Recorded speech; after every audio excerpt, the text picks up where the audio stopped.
Question number 1. In the figure below, the dashed line indicates the parent sine function, y equals sine of x.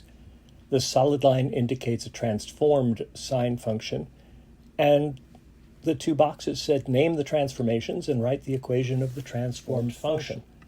That should have been fairly easy. There are only a handful of types of transformations that we've talked about so far. One is the horizontal translation. There's the horizontal dilation, the vertical translation, and the vertical dilation. So let's just go through the list and see what we have. Starting with the horizontal translation, do we have one here? Well, we don't.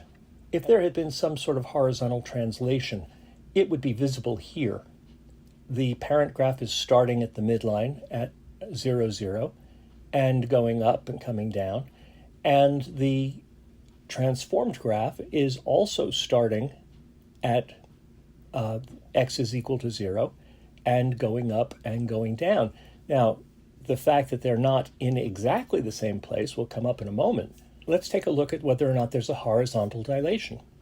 We can see that the period, the length of time it takes to complete one full cycle of a sine function, the parent sine function, is 360 degrees. The transformed function takes 720 degrees to go up and down and back again. Well, that means that there has been a horizontal dilation by a factor of 2.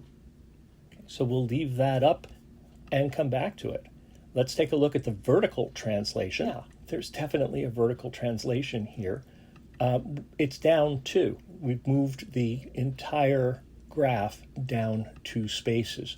So now let's look at the vertical dilation. Has there been a vertical dilation? How can we tell?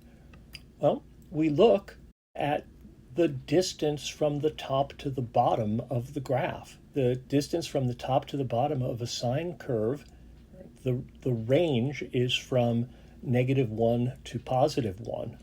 So that range really is just 2 spaces. And when you look at the transformed graph, it too is 2 spaces. So there has been no vertical dilation. It has not stretched or compressed in any way. What we have here are 2 transformations, a horizontal dilation by a factor of 2, and a vertical translation down 2 spaces. That's what needed to go in the first box. Now, in terms of writing the equation, this is the parent function. And if we're looking at a horizontal dilation by a factor of 2, that means we need a coefficient inside the function, and it needs to be the reciprocal of the dilation factor.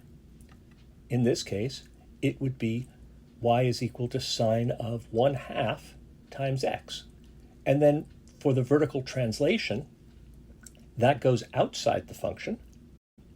Since we're going down 2, that would be -2. So the equation here is y is equal to the sine of 1/2 x minus 2.